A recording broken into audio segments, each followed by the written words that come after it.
Very much.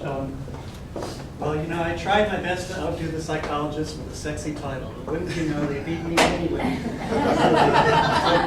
But I think this is still pretty good stuff. And you're witnessing a historic moment. This is the very first time I've ever winged a presentation. I have a long paper about this, and I decided to just talk, because I know about this stuff more or less. So I'll see what I can do. I'll try not to blather too much. So I'm just going to start out by talking about a bad thing, warfare. Now, the people I study in Papua New Guinea are called the Asabano. These are a couple of Asabano folks. They live right in the center of New Guinea Island.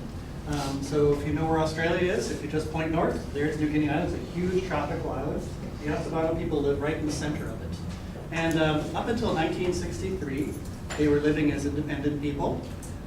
But then, in that year, the Australian colonial government sent a patrol there to make first contact and bring them into the world cultural system that we, almost all of us, live in right now.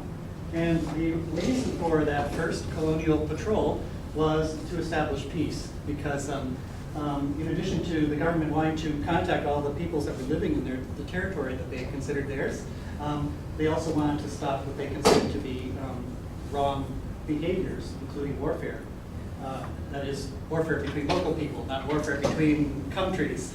So they heard a rumor that the Asabano, this uncontacted group, and some other of the peoples in the area had been engaged in a fight, and so they sent a patrol there to inform them that the government exists and that this is no longer okay. So that's how it all starts. So 1963, the last battle, the colonial government comes in. They stop the warfare. They take some of the men who were involved in the fight, send them to jail in a coastal town where they've never seen the ocean before. They got to take their first airplane flight, see the ocean, but they also stopped fighting at this point. Now, by the time I got to New Guinea and was living with the Asabano in the 1990s for the first time, I was very interested in this idea that they weren't fighting anymore, and how did this happen? And I expected, because I read about the history from the archives, I expected them to say, well, thank goodness for the wonderful government. They came and saved us from fighting. But what they said was, it's all because of Christianity. God has allowed us to stop fighting. Yeah, it's true, the government came, but it was really Christianity that made it possible for us. So that was the beginning of my little journey to find out, what do you mean by that? So I'd say, introduction, a bad thing. Now, the Asabano themselves describe warfare and any kind of violent fighting as a bad thing. And they say that even in the old days, before the colonial government came in the 1960s and before, they said, we knew fighting was bad. The elders told us fighting was a bad thing. But we also wanted revenge. We also wanted to right wrongs. We needed to assert ourselves. So we lived with that bad thing. And one of the things that basic Christianity did was it allowed them to escape from that bad thing. So I want to explore, and moving on then to pre-contact warfare, a little bit about how did this work? I mean, if it was a bad thing, if people considered it a bad thing, why were they doing it? And so when I talked to the old folks who remembered this really well, who were the young guys who were involved in the battles, they said, well, the elders would tell us this is a really bad thing. If you want to fight, you're not going to live a long time. So it's better if you want to live a long time to stay out of fights. But on the other hand, those guys killed your mother. Those guys captured your sister and married her off. Those guys killed your brother and your father. And so they constantly needled them with, you want revenge. And at the same time, you really shouldn't fight. Fighting is bad, but you should really go and kick their asses. So there was this kind of ambivalent thing that set up a situation where people were, in fact, engaged in fighting quite often. Now, it's kind of hard for us. I mean, we live in a huge nation state. When we talk about wars, we're used to thinking about wars between whole countries. It takes a bit of a shift in that perspective to understand what kind of warfare we're talking about. The place where the Asabano people live, we're talking, for us, it looks completely wild. It's mountains, it's rainforests, and stony rivers. If you travel for a long time by airplane, you might see a clearing where there's a house or two or a small hamlet. This is a lot of open space with very few people. The ethnic groups in the area that were engaged in fighting numbered from the tens of people to the hundreds. When I did my field work there, the people were talking about another group that lived nearby, and they said the entire tribe lives in one house, and they speak a language that we don't understand. It's completely different. It's really hard. No one has ever studied that language. No one has ever studied that people from anthropology. So it's like, this is cool stuff. You know, wow, such amazing variety of peoples, variety of languages, you know, but on such a tiny scale, you know. So the Asabano people themselves, by the time I was studying them in the 90s, numbered about 200 people. But they were a conglomeration of smaller groups that had come together. And this was sort of the prehistoric period starting in 1963. So the late prehistoric period, we're talking a period where there was little groups, little hamlets. They would split apart, come together. There was about 5 or 6 languages spoken in the area. And so if you wanted to know about other people, you learned multiple languages. They had exchanges. So you had intermarriage to some degree. You had partying together on special occasions, but you also had sort of a recurrence of fighting, where we get mad at those guys and we go kill some of theirs. That sets up a cycle of revenge. They get mad at you, they send somebody against you. You get mad at them, you know how it works. So it was small-scale societies where we didn't even have chiefs. You had didn't even have big men, really, if you know sort of anthropological political theory. You don't have strong central leadership of any kind to organize people. But what you have is like one step up from family, where, you know, we all live in the same area and we're all mad at those guys who live in that area. So it's above the family, but just there. So it's very low-key, low-scale warfare. And the kinds of fighting that would go on, we're not usually talking about wars of annihilation. Usually we're talking about, let's go and kill some of theirs to get revenge, and then we go back. Now, because the populations are so low here, people are always wanting to add to their own tribe, too. And so say we, you know, us guys, hey, we've got our tribe over here, and say, oh, those guys have a lot of women. They've got some children. Hey, let's go, you know, that guy pissed me off. Let's go kill him. And he's got a couple of young wives and some daughters, and some sons, young sons. They'll grow up to be good warriors.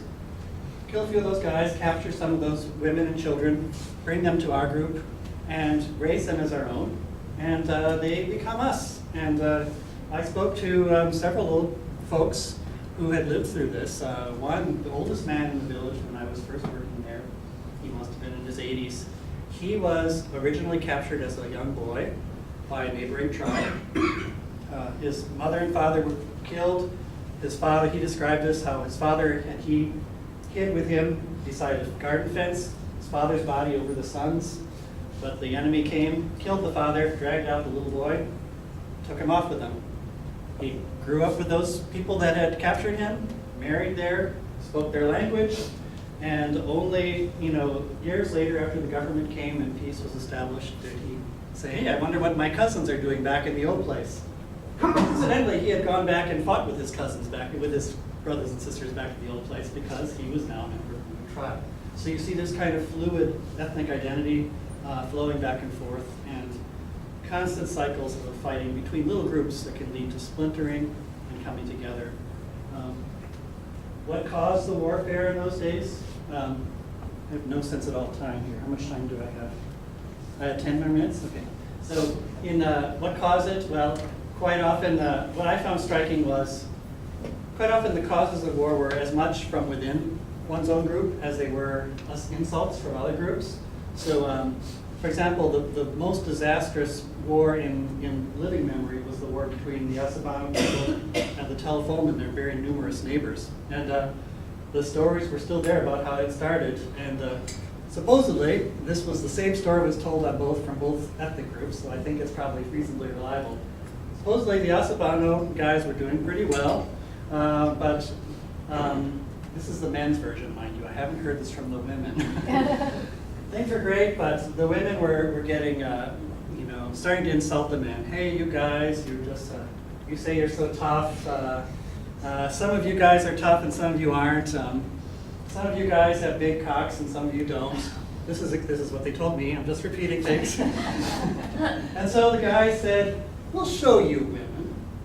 we're gonna, we've had this peace now. We've established this peace for you for all these years. Let's go and kill some of those telephone guys.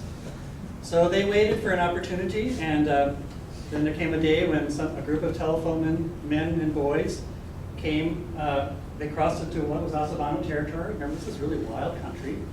Started cutting sago. Sago is a kind of a palm tree that people make a flour out of the interior of the trunk. It's sort of like making bread.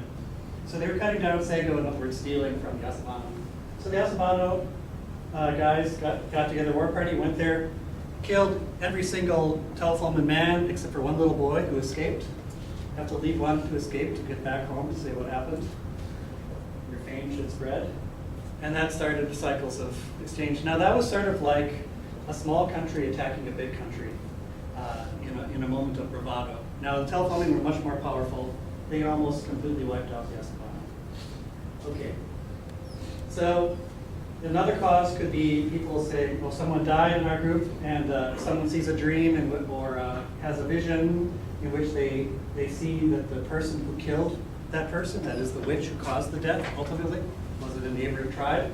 That gives the reason to go and attack that tribe.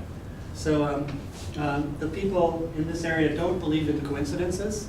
Anything that happens for a reason, and that reason is always the intent of a person or a spirit.